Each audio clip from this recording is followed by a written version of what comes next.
Hello, everybody, and welcome to another episode of the Serious Sellers Podcast by Helium 10. I am your host, Bradley Sutton, and this is the show that is our weekly Helium 10 Buzz, where we give you a rundown of all the news stories that's going on in the Amazon and Walmart world. We have interviews with people in the industry you need to hear from, and we give you training tips of the week that will be sure to give you serious strategies for serious sellers of any level in the e-commerce world. Today, we've got a couple of news stories, actually, that are going to be about some Amazon and Etsy advertising glitches that might be affecting you. We're also going to talk about something that has to do with Amazon, kind of like pushing what they're trying to do off of Amazon with their buy to Prime. We've got a training tip of the week that will help you increase your reviews for free if you're a Helium 10 member. And we've also have an interview with a PPC expert that'll help you level up on your advertising game. Ready? Let's go ahead and see what's buzzing. All right, let's go ahead and hop into the first news story. And this one is about Amazon and Etsy glitches lately. All right, some of them have been lately, some of them have been, before. Now we know that, just in the last week, a lot of people were saying, hey, my Amazon app and my Seller Central every day, the numbers are showing up differently, and my sales are showing up differently. There are some glitches there, but it was interesting. A news story actually in valueaddedresources.net came up, and it says Amazon's holiday ad glitch cost ads up. And this is dating back all the way back to Black Friday. And you guys remember we had talked about this on the Buzz where what happened was some people were overspending and some people were underspending because the data was not accurate that was coming out of Amazon. And the cool thing about this, or the positive lining to this story, is that Amazon, according to this story, has started to kind of like give some kind of refunds or reimbursements because of this issue. For example, one user said that they received credits that total about 10% of the amount that was overpaid, because what happened was the advertiser spent $4,600 on Black Friday ads, but Amazon was telling them, oh no, you only spent $1,300.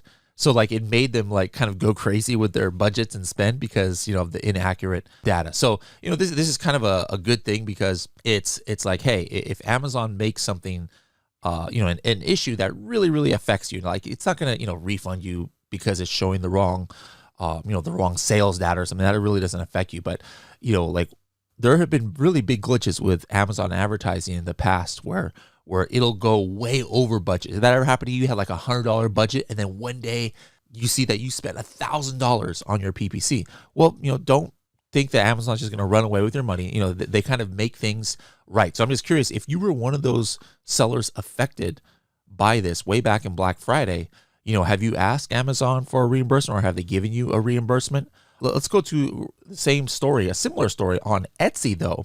What happened was, and this is the same article or the same news outlet, Value Added Resources. They say Etsy ads overspending going over budget. So a little bit on the same vein here.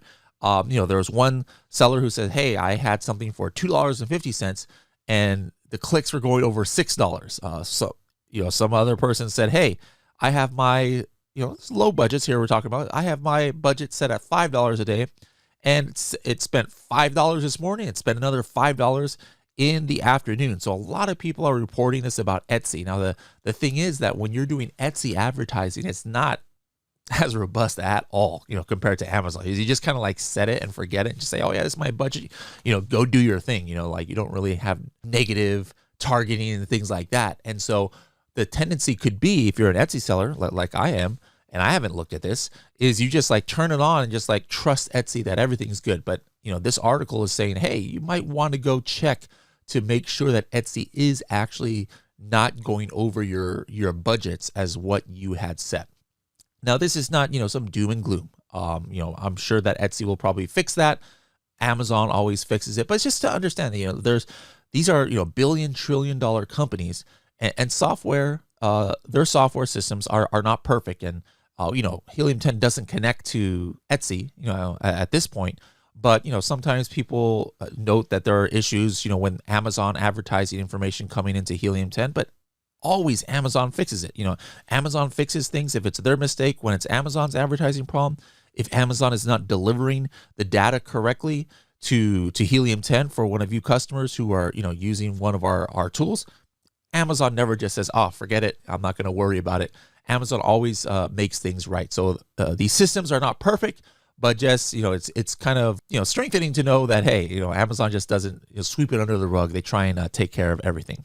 Now, speaking of Amazon, the next article is from the Seattle Times, and it's about Amazon expanding Prime delivery service to more web stores. Now, this was something we talked about months ago that Amazon started, which was called the Buy with Prime service, where you could kind of like take products that maybe you had fulfilled by Amazon, and then you could be on an outside website, your .com website, and then if you integrate the button, when people are checking out or trying to add it to the cart, they would have a Buy with Prime button, meaning that they would know, hey, I'm going to get Amazon delivery for this in the Amazon checkout system. All right, so the theory was that, hey, this might increase conversion because everybody knows that when they buy something with Prime, it's easy, one click, it has my credit card information, I'm going to get it in like a couple of days. And the thought was, hey, this might help your website businesses. And sure enough, according to this article here, this increased conversion rate on the people who clicked on products by 25%, the ones that had this buy with Prime active. And it was exactly for that reason, because people were kind of confident about what this meant when you saw an Amazon Prime badge. Now, this article went on to say that, hey, actually in 2022, Amazon lost U.S. market share for the first time, according to Insider Intelligence. It says the company might be running out of new Prime subscribers in its home market because as of June 30th, Amazon had 172 million members, which was the same as 6 months earlier. Now, I don't think these are official numbers because Amazon doesn't make that public, but it would be interesting if that's the case. Not something that I would be overly worried about, because 172 million potential customers, that's great. But yeah, of course, it's not like there's many people out there who are going to sign up to Prime that hadn't been before. But hey, the flip side of this is now Amazon is trying more unique things to even reach different customers that perhaps are shopping off of their platform. And what this means at the end of the day is more options for you entrepreneurs, you sellers out there. If you're selling on other websites, you'll be able to use the Amazon ecosystem a little bit more. Also, along the lines of that article, Amazon put out its own release and about the Buy with Prime, and it says, hey, introducing reviews from Amazon. It says, we're launching a new capability for Buy with Prime merchants, the ability to display customer reviews from Amazon.com within their own online stores. All right, so this is going to be something also to keep an eye on. If now not only can you import kind of like the buy box, if it were, but let's say you had like a 4.5 star product with a lot of positive reviews. I wanted to start my own coffin shelf website. Now I don't start from scratch. I not only import the shopping experience from Amazon, but I can import the 2,000 reviews or so that we have on that Project X coffin shelf onto my website. I don't think this is something that really integrates necessarily without doing some couple tweaks to Shopify, because there's some beef going on with Shopify and Amazon in the past. But it's something to consider. Like if you're using BigCommerce or another website, I'm just curious, have you utilized Buy with Prime? Have you been able to import your reviews yet? Let me know in the comments below. All right, let's go out of the news now. And let's talk about one quick thing I wanted to mention to you guys, especially for those of you who are Helium 10 Diamond members, have taken advantage of this course that we created with the help of Northbound, and it's called the Exit Ticket. So if you're a Diamond member, you actually have access to Exit Ticket, which is a course on how to prepare your Amazon business for a potential sale of it down the road. And it's the most extensive course I've seen that's out there on the internet. So if you guys want to get more information, even if you're not a Diamond member, go to h10.me/exit ticket, h10.me/exit ticket. It's a really great, I think it's like about 20, 30 modules that they go in depth, everything you need to prepare in order to get your company ready for a potential sale down the road. All right, before we get into our training tip of the week, let's go ahead and give you a sneak peek at this weekend's episode of Tacos Tuesday, which is our monthly special where we invite experts and ask them your advertising questions. So let's see what Carrie asked Dr. Travis in this quick clip here. So what is a ninja hack that takes less than 20 minutes to implement, but can boost your sales significantly. I'm sure you have a few of these, or I'm excited to hear the answer to this one. Yeah, so this is one of my favorite ones is when we download our search term report and we find the search terms that are working for you, it's great to look at the one that has the most sales. So again, eyelid wipes, going back to my example. What I love to do then is I like to go to Amazon, type in eyelid wipes, and this is something that I think I learned from Helium 10. And what I'll do is I'll use the X-ray tool to get the top 3 sponsored products, the top 3 organic rank for that search term, and I'll get the top 3 revenue rank for that search term. And so what I'll do is I'll go into X-ray, I'll download that report for X-ray, and then I'll get the ASINs from the top 3 sponsored, top 3 organic, and top 3 revenue generating for that search term. And then we just create product targeting ads for that. So with that, we'll create single keyword ad campaign for eyelid wipes, exact match, single keyword ad campaign for eyelid wipes, broad match with our negative phrase uploaded to it. And then we'll type in eyelid wipes into Amazon and do this strategy and target those top 9 ASINs. And you can broaden it out more, but realize that the top 3 get the most traffic. Mm-hmm. So again, focusing on the 80-20. And so we'll take that top 9, the 3 top sponsored products, the 3 top organic, and the 3 most revenue generating ones. And we'll then create product targeting ads in both sponsored products and sponsored display against those. So what happens with that is we're now showing up, hopefully top of search in the actual search. So when you type in eyelid wipes, we're number 1 or number 2, number 3, we're at the top of the page. And then when you click into any of those, either sponsored or organic, because those are getting a lot of traffic, you're going to see us in there as well. So you're going to see us on the search, then you're going to see us on the product pages, and then, oh, sorry, I just hit the mic. And as you do that, they're going to see you over and over and over again. And what's the old saying that they have to see you 7 times before they'll actually buy you? And that's why you need to make your branding unique. If you look like everybody else that's out there, you're not going to sell more with this strategy. But if you make your branding a little bit unique, it's going to pay dividends. So if you go look at eyelid wipes, we're $30. Our closest competitor that's number 1 in the category is $8 for the same amount of eyelid wipes. I believe our product's better, but that's neither here or there. But people choose to buy us, and we still sell 75 to 100 a day because of our branding and because we're all over the place. All right, thank you for that, Carrie and Dr. Travis. Now for our training tip of the week, this is something that I see comes up a lot, and all Amazon sellers want to increase their review velocity, right? And in the past, Amazon has changed rules where, before you could send out, things that incentivize reviews, send out free products in exchange for reviews, totally fine. Now you can't. Before you could send like 3, 4, 5 messages to a customer and to ask for a review. Now, you can't. Before, there's certain language that you could use that now Amazon says, no, this is against our terms of service, and we're going to suspend you from messaging customers if you use language like that. So something that Amazon came out with a while back that most of you guys have been using for a while is the request a review button. It's completely within Amazon terms of service, right?